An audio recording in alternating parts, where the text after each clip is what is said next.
মাৰক কাম নাই যে আৰু আজি গছে কাটক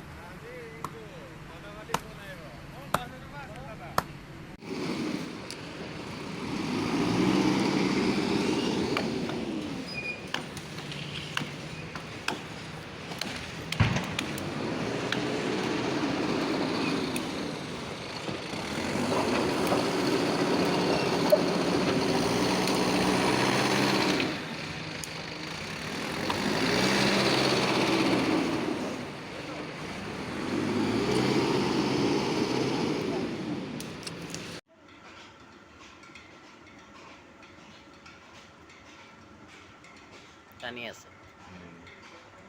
নাই ফিটিং কৰি আছে